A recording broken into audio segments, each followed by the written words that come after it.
I take Megan's lead and introduce James John. James works at a utility in South Australia in being the Renmark Irrigation Trust. So shout out to everybody in SA. Good wine, good food, just fantastic. So welcome, James, to the stage, and you're going to be pitching on water stewardship certification. Great. Thank you very much. So good morning, everyone. Thanks very much for having me on to discuss the Trust journey with water stewardship and its Alliance for Water Stewardship certification. My name is James John. I'm the legal and project manager at the Renmark Irrigation Trust. One of the projects that I manage is our water stewardship certification. But before I get into the how and why of water stewardship certification at the Trust, I'll give a very brief background on the region and the company itself. Slide, please.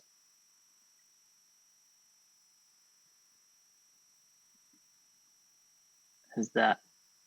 Oh, sorry, just my screen's a bit frozen up. Here we go. Oh no, all good. The Trust has established. So back one slide. Thank you. The Trust has established itself as a leader in agricultural water stewardship in our region. So Renmark is Australia's oldest irrigation settlement, and the Renmark Irrigation Trust, at 126 years old, is Australia's oldest irrigation trust. Still operates our main office from the original building built and used by the Chaffey brothers, some of our founders, in 1888.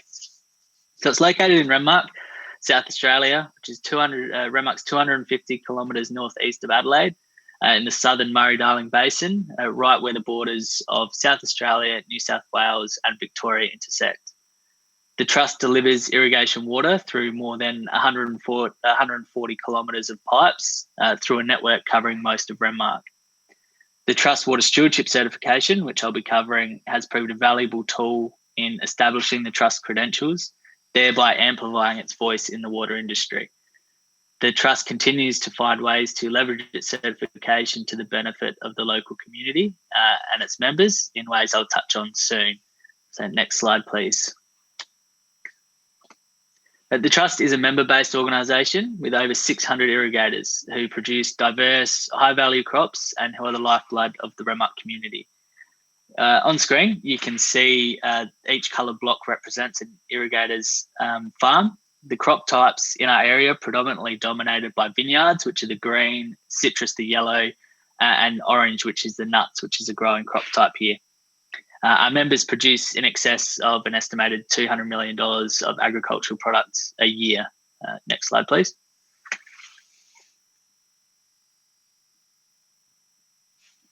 So the Trust team itself is made up of 22 full-time equivalent permanent employees with a 7-member board headed by our presiding member, which is the Trust term for chair.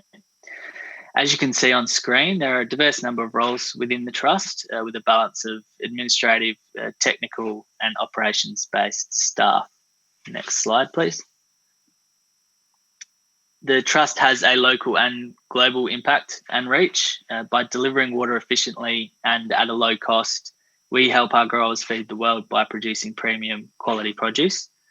The Trust operations predominantly address 2 of the SDGs, SDG 6, clean water and sanitisation, through the efficient use, delivery and use of irrigation water, and SDG 2, zero hunger, by helping maintain food security and encouraging the production of high value and, importantly, diverse crops in the local region. Next slide, please. And now to our certification. As you just heard from Megan, has touched on the Alliance for Water Stewardship states that good water stewards understand their own water use, the catchment context and shared concerns in terms of water governance, water balance or water quality, and important water-related areas. Certification under the AWS model is a third-party independently audited certification, acknowledging best practice against a globally recognised member-driven standard. At the end of the Trust certification audit, the Trust became the first irrigation scheme and agricultural area in the world to achieve certification at a gold level.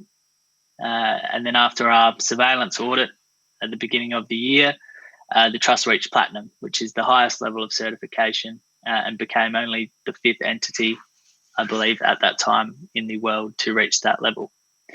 So some of the reasons the trust reached that Platinum level were around its commitments to good water governance through some things such as multi-tiered meeting and accountability of water use, delivery efficiency. Our efficiency is at a much higher level than the Australian average. We routinely record a 99% delivery efficiency as against the Australian average of the low to mid 80% range, which sees a much lower loss of water through our fully piped system. Other factors include the Trust's commitment to rejuvenating local floodplains that have been degraded by past irrigation practices, and the fact that the Trust has consistently met its regulatory requirements and manages that compliance on its water licence on behalf of its members. The Trust is currently working towards pursuing group certification for its members to encourage them to take advantage of the Trust's own certification and the knowledge the Trust has and can share, and pursue their own certification individually or in groups, with a goal to, be able to display that AWS Gold or Platinum Certified label on their product or marketing mediums, and create a competitive advantage in our region, but also get the recognition and credit to our growers for their best industry practices. Next slide, please. As part of our water stewardship related activities, the Trust partners with a range of organisations for our environmental watering program, which is delivering environmental water to those degraded floodplains that have been degraded by past irrigation practices. The Trust is the only irrigation trust to have a partnership with the Commonwealth Environmental Water Holder. We also partner with local council and the Department for Environment and Water, which is our relevant state government department. It is programs such as these, the water stewardship, the environmental watering, that to me show the benefits of a multi-stakeholder approach to water stewardship and delivering that benefit to our members. And this environmental watering program, for one, is a program that has significant benefit for our local environment, both through other areas such as employment and tourism as well. And it's beautiful to see the floodplains come back to life. So that's a program that I'd love to share outside of this sort of 6-minute presentation format. So please get in touch if interested in hearing more on that one. Next slide, please. Looking to the future, we want to engage with other organisations throughout the Murray-Darling Basin and the world, sharing best practice and our experience. There are also opportunities for others to take advantage of the Trust's expertise in delivering environmental water to important water-related areas.